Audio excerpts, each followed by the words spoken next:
जय हिंद मित्रांनो, आपल्या यूट्यूब चॅनलवर मी सर्वांचं मनापासून स्वागत करत आहे। आजच्या या व्हिडिओच्या माध्यमातून आपण एसटी पेसा क्षेत्रातल्या उमेदवारांना प्रदीर्घ कालावधीनंतर शेवटी नियुक्ती देण्यात आलेली आहे। कोण आहेत ते उमेदवार, किती उमेदवार आहेत, कोणत्या बेसिसवर त्यांना नियुक्ती देण्यात आलेली आहे आणि इतक्या उशिरापर्यंत त्यांना प्रतीक्षा करण्यामागची नेमकी कारणे कोणती आहे, त्यावर आपण थोडक्यामध्ये या व्हिडिओच्या माध्यमातून प्रकाश टाकणार आहोत। परंतु तत्पूर्वी आपण जर चॅनलवर नवीन असाल तर आमचं चॅनल सबस्क्राइब करा, साईडचे जे बेल आयकॉन आहे त्याला देखील प्रेस करा, जेणेकरून शिक्षक भरतीच्या संदर्भामधल्या कोणत्याही माहितीची अपडेट आपल्याकडून मिस होणार नाही। चला तर मित्रांनो, बघूया माहिती। परंतु माहिती बघण्याच्या पूर्वी आपण जर का येत्या टीईटी परीक्षेची तयारी करत असाल तर आपल्यासाठी अवेलेबल आहे गुरुजी नावाची या ठिकाणी टीईटी बॅच। या बॅचमध्ये पेपर 1 असेल किंवा पेपर 2 असेल, दोन्हीकरिता आवश्यक असलेले सगळे विषय डेली लाईव्ह स्वरूपामध्ये शिकवले जातात। लाईव्ह जर का मिस झालं तर रेकॉर्डेड फॉर्मॅटमध्ये अवेलेबल आहे, पीडीएफ नोट्स आहे, टेस्ट सिरीज आहे, पीवायक्यू ची व्हिडिओ सोल्युशन बॅच आहे आणि विशेष म्हणजे या बॅचमध्ये तुम्हाला सीटीटीची रेकॉर्डेड बॅच मोफत दिली जात आहे। या सगळ्या गोष्टी तुम्हाला मित्रांनो मिळणार आहेत आपल्या मास्टर टीचर या ॲप्लिकेशनवर। प्ले स्टोअरवरून आजच आपण मास्टर टीचर हे जे ॲप आहे डाउनलोड करायला विसरू नका। चला आता जाऊया आपण आपल्या मूळ मुद्द्याकडे। तो मूळ मुद्दा आहे, आजच्या व्हिडिओचं टायटल आपल्याला समजलेलं आहे, एसटी पेसा प्रवर्गाच्या उमेदवारांना या ठिकाणी जे आहे शेवटी नियुक्ती मिळालेली आहे।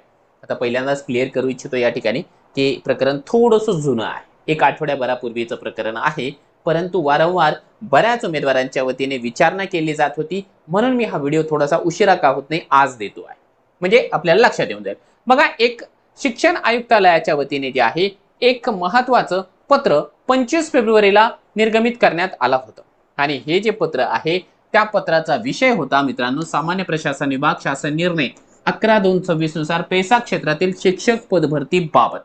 म्हणजे यामध्ये त्यांनी सांगितलं होतं, याच्यावरती मी व्हिडिओ बनवला होता, एसटी पेसा क्षेत्रातल्या उमेदवारांच्या जॉईनिंगचा जो काही प्रश्न होता सुप्रीम कोर्टामध्ये होता। सुप्रीम कोर्टानं काही कालावधीकरिता स्टे दिला, त्याच्यानंतर ते प्रकरण या ठिकाणी पूर्णपणाने सुनावणी झाली आणि त्याचा जो अंतिम निकाल आहे तो लागलेला आहे।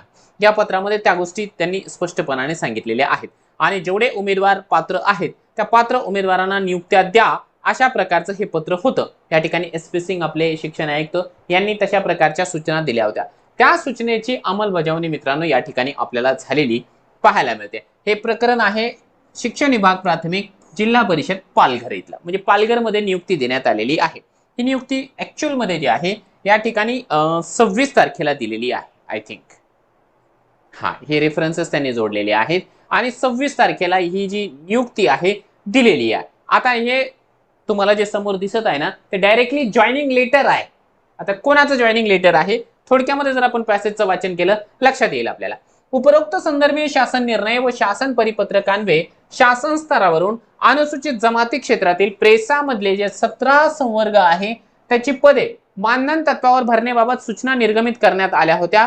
त्या अनुषंगाने या कार्यालयाकडून संदर्भ 21-22 अन्वये एकूण 848 अनुसूचित जमातीच्या पात्र ठरलेल्या उमेदवारांना रिक्त पदावर तात्पुरत्या स्वरूपात मानधन तत्वावर 11 महिन्यांच्या कालावधीकरिता नियुक्ती देण्यात आलेली होती।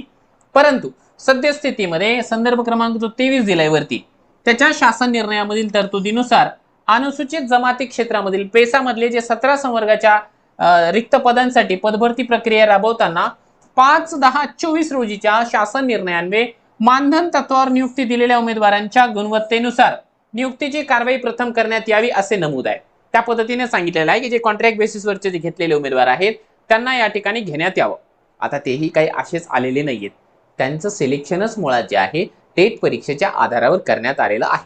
त्यामुळे त्यांच्यामध्ये गुणवत्ताच नाही वगैरे वगैरे जर का आपल्याला वाटत असेल तर ते साफ चुकीचं आहे, ही गोष्ट लक्षात घ्या।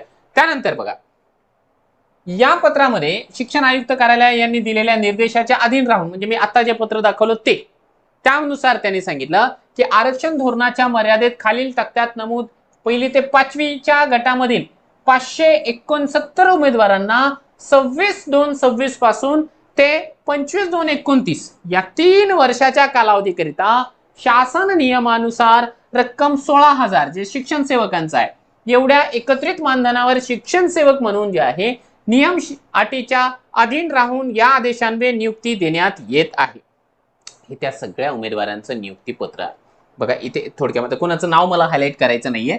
उदाहरणार्थ क्रमांक, उमेदवाराचं नाव, वर्ग 1 ते 5 आहे. 1 ते 5 असल्यानं सर्व विषय, एसटी पेसा या ठिकाणी ही त्यांची कॅटेगरी आहे, तालुका आणि हे त्यांचं गाव.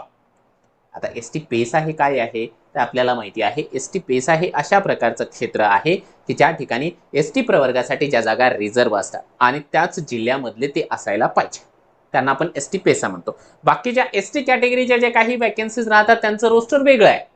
त्या जागांवरती बाकी महाराष्ट्रामधले कोणतेही उमेदवार येऊ शकतात, परंतु एसटी पेसाचे जे काही वॅकन्सीज असतात त्या जागांवरती दुसऱ्या जिल्ह्यातल्या एसटी कॅटेगरीचाही उमेदवार दावा करू शकत नाही, कारण त्या त्या जिल्ह्यासाठी जे आहे रिझर्व असतं. हा झाला संपूर्ण प्रकरण. आता या उमेदवारांना खऱ्या अर्थानं 1-1 वर्षाचा जो शिक्षण सेवक कालावधी आहे यांच्यापैकी बऱ्याच जणांचा ना 2-2 वर्षांचा शिक्षण सेवक कालावधी संपला असता, कारण 2024 पासून हे लोक काम करतायत. यांना जे आहे सुप्रीम कोर्टाने जे याचिका दाखल करून घेतली होती आणि त्याच्यामुळे जे आहे काही वर्ष यांना या ठिकाणी मानधन तत्वावरती काम करावं लागलं. नाही, त्यांना माहिती होतं की आपण इथे परमनंट तर आहोतच आहे, कारण त्यांचं सिलेक्शन ऑलरेडी झालेलं होतं, परंतु त्यांना मानधन तत्वावरती या ठिकाणी काम करावं लागलं. आता बरेच जण म्हणतात की कॉन्ट्रॅक्ट बेसिसवाल्यांना घेतलं वगैरे वगैरे, परंतु बऱ्याच जणांना या ठिकाणी मित्रांनो जे मूळ प्रकरण आहे ते माहिती नाही, म्हणून हा व्हिडिओ मी त्या पद्धतीने बनवण्याचा प्रयत्न केलेला आहे. बघा आता हे सर्व उमेदवारांची एकूण जर का आपण यादी बघितली ते भरपूर उमेदवार आहे. आता जे काही आकडा त्यांनी सांगितला होता तेवढ्या उमेदवारांना. आता खऱ्या अर्थानं काम करणारे त्या ठिकाणचे जे उमेदवार आहे त्यांची संख्या खूप जास्त होती.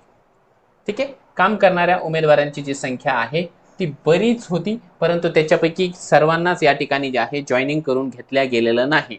तर एकूण ज्या उमेदवारांची संख्या आहे ती खऱ्या अर्थानं कमी आहे.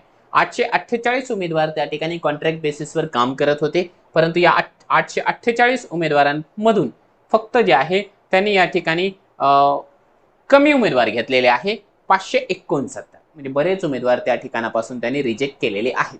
आता ते त्यांच्या तत्वामध्ये बसत नसतील, त्यांच्या मार्कांच्या क्रायटेरियानुसार बसत नसतील वगैरे वगैरे, जे काही कारणं असतील ते असतील, परंतु सध्या आपण एक गोष्ट निश्चितपणाने सांगू शकतो की सर्व उमेदवारांना त्या ठिकाणी जॉईनिंग देण्यात आलेली नाहीये.